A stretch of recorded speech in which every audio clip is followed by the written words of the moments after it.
Comment avoir l'heure là, avec la Bible en main, et pourtant l'étiquette de pasteur, on peut soutenir la sodomisation? C'est être maudit.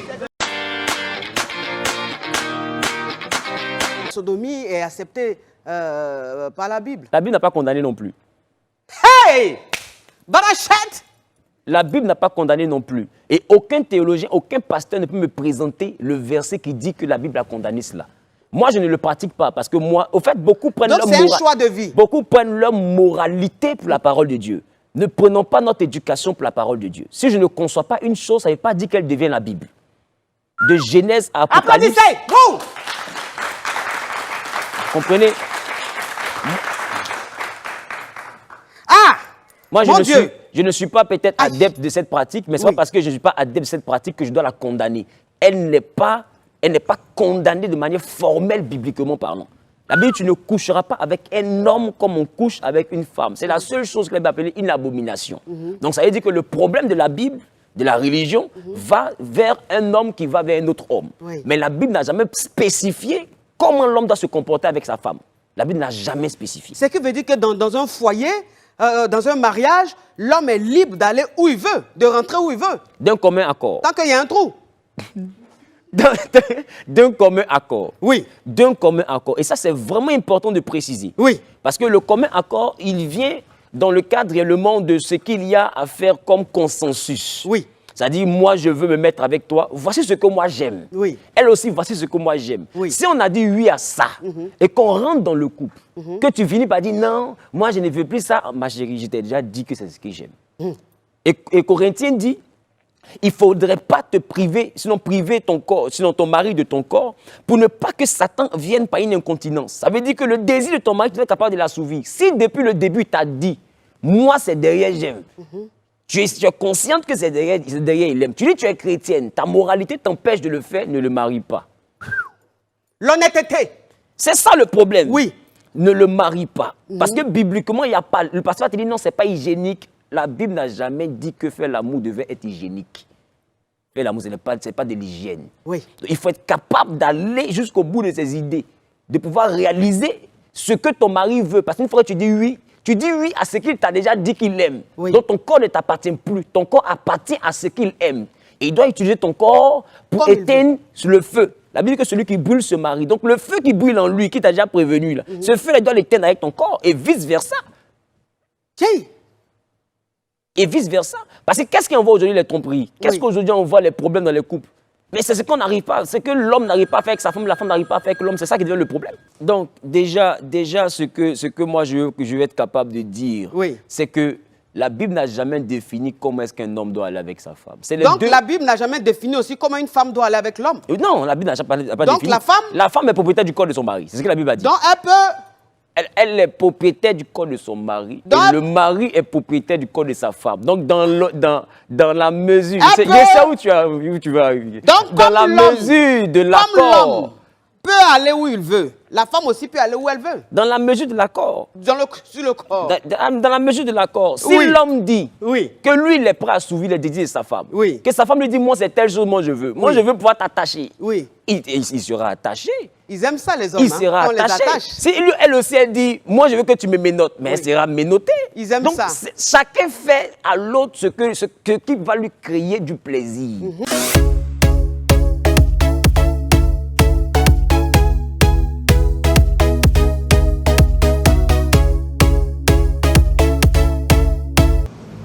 Sodomiser sa femme. Est-ce que la conscience humaine même accepte ça? Est-ce que la réalité humaine, la conception animale même, est-ce que le monde animal accepte cela? Comment on peut demander de prouver que Dieu n'est pas d'accord qu'un homme sorte avec sa femme en la sodomisant? Est-ce que ça c'est un défi? Et je mets quiconque au défi de me prouver dans la Bible que Dieu a interdit de coucher avec la femme par derrière. Ou bien de sodomiser sa femme. Ou de monter dans la Bible où Dieu a interdit de sodomiser la femme. Quand toi-même tu entends le mot sodomiser, la racine du mot sodomiser là c'est quoi? Sodome. Sodome là, qu'est-ce qui s'est passé là-bas? Il faut être diable que Satan lui-même pour lancer de tels défis. Alléluia. Je vais me prononcer au moins ces 5 minutes sur ça. Et lis les passages de la Bible comme eux. Ils sont allergiques aux Écritures. Et ce qui les intéresse, c'est d'aller brûler leur corps. Je le comprends.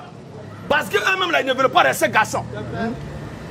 À part les pasteurs tchatcho, les pasteurs tchatcholés, les tchatchoman, à part les tchatchoba.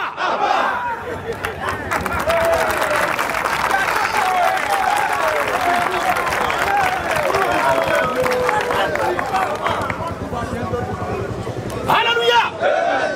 Quand on les regarde, on s'appuie sur, ils sont clairs, ils sont jaunes, ils sont noirs. Ils sont devenus comme panthères, tigres, jaguars, tigres de la Malaisie. Tout est mélangé. On ne sait plus maintenant dans quelle catégorie de couleur de peau il faut la classer. De la même façon que leur couleur de peau est indiscernable. C'est de cette façon aussi, leurs pensées sont aussi confuses. On ne peut pas savoir qu'est-ce qu'il veut dire exactement. Comment avoir l'heure là, avec la Bible en main, et pourtant l'étiquette de pasteur, on peut soutenir la sodomisation. C'est être maudit. Si vous avez des démons en vous, que vous n'arrivez pas à maîtriser de grâce, ne les communiquez pas aux pauvres sables. Ces démons déjà ont fait de vous leur propriété, leur esclave, leur paillasson, c'est suffisant. Alléluia. Si vous êtes dans des sectes où des pratiques vous sont exigées pour augmenter votre pouvoir de grâce, gardez vos pratiques démoniaques là pour vous-même et pour les habitants de vos loges et de vos sectes. Ne faites pas de cette doctrine au point de donner ça comme conseil à la population. C'est la malédiction elle-même que vous êtes. Vous êtes le ciel ouvert, l'enfer à ciel ouvert. Vos discours, vos prédications, vos allocutions ne sont que des écumes venimeuses qui président le chaos, la destruction et la perte des âmes. À part les faux pasteurs. Des pasteurs s'approfitèrent qui se font appeler hommes de Dieu. Et on les appelle révérends. Révérend tous, honorable serviteur de Dieu, là, c'est ça qui est là. Toi, tu es un ouvrier de Satan. Vous êtes des ouvriers de Satan. Vous êtes des enfants du diable. On va aller à l'origine. Quand Dieu crée toutes choses, on va aller à l'origine. Quand Dieu crée l'homme et la femme, on va aller à l'origine. Quand Dieu crée chaque chose, est-ce que Dieu a créé toutes choses comme ça dans le bizarre, dans le néant par hasard? Est-ce que Dieu a créé chaque chose? Il n'avait pas un objectif fixe pour lequel il créait chaque chose. Alléluia. Nous sommes maintenant, Genèse chapitre 1, le verset 26, jusqu'au verset 29.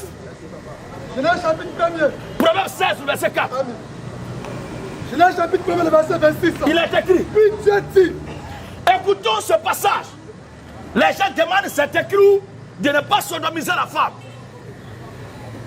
C'est écrit qu'on ne doit pas sodomiser la femme. C'est la question que vous posez. Quand vous êtes du diable et que la parole de Dieu est votre totem, on va vous montrer dans les Écritures comment ce que Dieu a créé doit être exploité. Puissance des ténèbres. Oui, frère. Genèse chapitre 1er. Genèse chapitre 1er. Verset 26. Écoutez-moi très bien jusqu'à la fin. Je suis là juste pour traiter cette question au moins en 10 minutes. Écoutez-moi jusqu'à la fin. Pour que vous ayez une idée nette. Pour que vous ayez une idée succincte, une idée pragmatique, une idée cohérente et correcte de tout ce que je suis en train de dire au sujet de cette doctrine satanique concernant la sodomisation. C'est du diable. Oui, frère. Puis Dieu dit. Puis Dieu dit. Faisons l'homme à notre image. Faisons l'homme à notre image. Selon notre ressemblance. Selon notre ressemblance. Et qu'il domine sur la poisson de la mer. Et qu'il domine sur les poissons de la mer. Sur les oiseaux du ciel. Sur les oiseaux du ciel. Sur le bétail. Sur le bétail. Sur toute la terre. Et sur toute la terre. Sur tous les reptiles qui rampent sur la terre. Donc Dieu a créé l'homme pour être le couronnement de toute la création afin de dominer tous les animaux, les espèces, les bêtes, tout ce que Dieu a fait. Amen. Ça, c'est la première partie. Ensuite, Dieu créa l'homme à son image. Dieu créa l'homme à son image. Il est créé à l'image de Dieu. Il est créé à l'image de Dieu. Il créa l'homme et la femme. Dieu créa l'homme et la femme. Dieu les bénit. Écoutez maintenant, fils du diable, ouvrier de malédiction. Vas-y, papa. Il est béni et dit. Dieu l'a béni et Dieu l'a dit. Dieu l'a béni et Dieu dit quoi? Soyez féconds. Soyez quoi? Soyez féconds. Soyez féconds. Multipliez. Multipliez. Et remplissez la terre. Pour que l'homme et la femme se multiplient là, c'est par quelle procédure? C'est par quelle voie l'homme et la femme doivent aller pour se multiplier. Ça, c'est notre numéro 1. Dieu, après avoir créé l'homme et la femme, il dit multipliez, soyez féconds. Pour que l'homme et la femme se multiplient là, c'est par quelle voie? C'est là où les déchets sortent là. C'est là où quelqu'un sort là que ton père a fait avec ta mère pour que tu naisses. Fils du diable.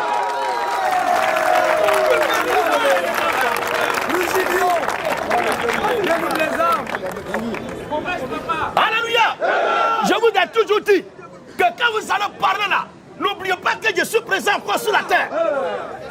Quand vous allez parler sur la Bible là, quand vous allez pour vous prononcer sur le sujet biblique, n'oubliez pas que je suis encore là. Et attendez-vous à ma réaction.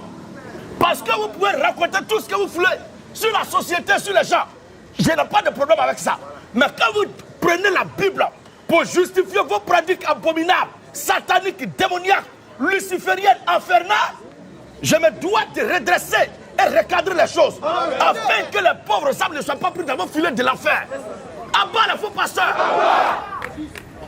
Depuis le premier jour jusqu'à cette heure, pour la procréation entre l'homme et la femme, ce n'est pas là où les déchets sortent.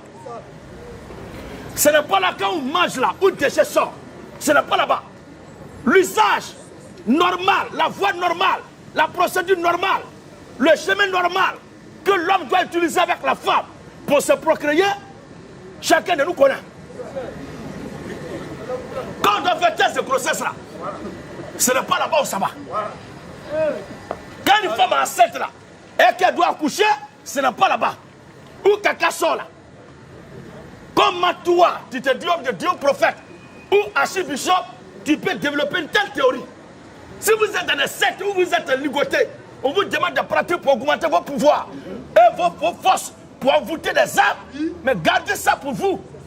Ne faites pas de ça une doctrine, comme si c'était Dieu qui a autorisé cela. Abat les sodomistes. Alléluia. Proverbe 16:4. Ça c'est l'ordre de la création. Quand Dieu a créé l'être humain là, comment est-ce que ça doit se passer pour se multiplier, pour avoir des enfants, pour procréer là? Est-ce que c'est pas la voie où le caca sort, où les déchets sortent, que là-bas que l'homme doit aller avec la femme pour se multiplier? On a besoin d'un génie pour t'expliquer ça. Quand toi-même, ta mère t'a accouché là, ou ton père, qu'est-ce qu'il a fait pour que tu naisses là? C'est là où les déchets sortent là. Vous imitez Satan de façon sauvage, sans réfléchir, et vous voulez mettre Dieu dedans. Non, non, non, nous sommes là pour vous appeler. Abat les faux pasteurs. La sodomie, ça dit, tous ceux qui voient avec les femmes par la voie de caca, vous êtes animés par le diable. Parce que Dieu n'avait pas voulu, Dieu n'avait pas créé l'homme pour qu'il se multiplie avec la femme par là où le caca sort. C'est pas vrai. Dieu a créé l'être humain à se procréer, pour habiter la terre, pour le glorifier, pour l'adorer.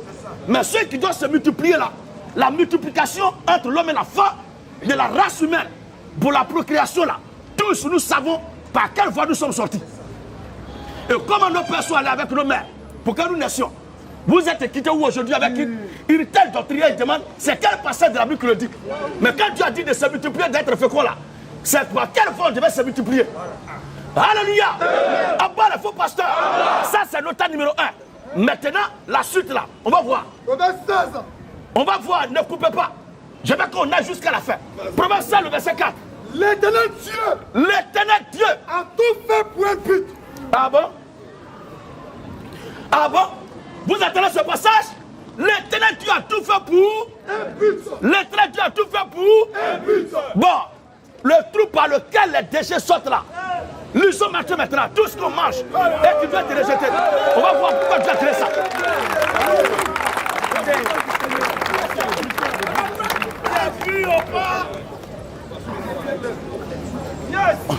Matthieu chapitre 15, rapidement. Matthieu 15.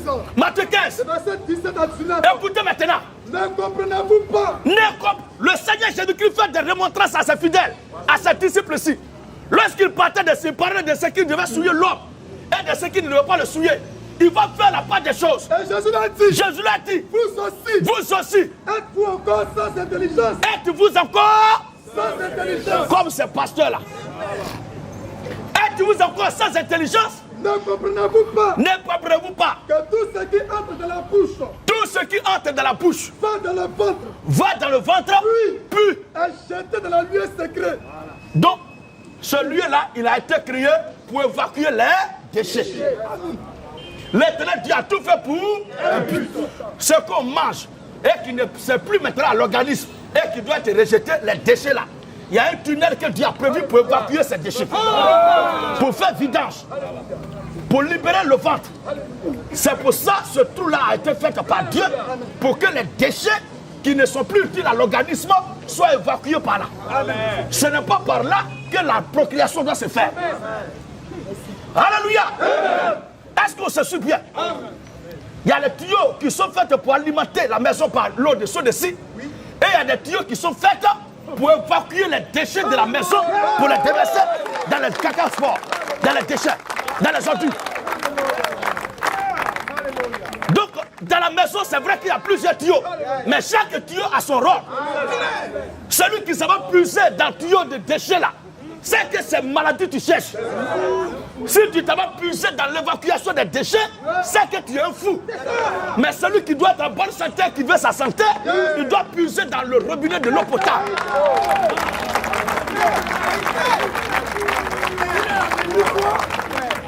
Alléluia. C'est pas parce que c'est un trou que tout doit aller là-bas. C'est pas vrai. Tout n'est pas trou. Amen, papa. Et c'est pas tout qui doit rentrer dans tous les trous. C'est la malédiction que vous développez. Alléluia. Ça, c'est la première partie. Donc, l'Éternel Dieu a tout créé pour un but. Donc, ce trou-là a été créé pour évacuer les déchets. Voici qui est clair. Notat numéro 1. Ça, c'est le Seigneur Jésus-Christ lui-même qui a dit. Quand on mange, on est rassasié. Et que le corps doit se libérer des déchets, le trou est fait pour évacuer les déchets. Est-ce qu'on se suit bien? Notat numéro 1. Notat numéro 2. Dans le livre de Jude.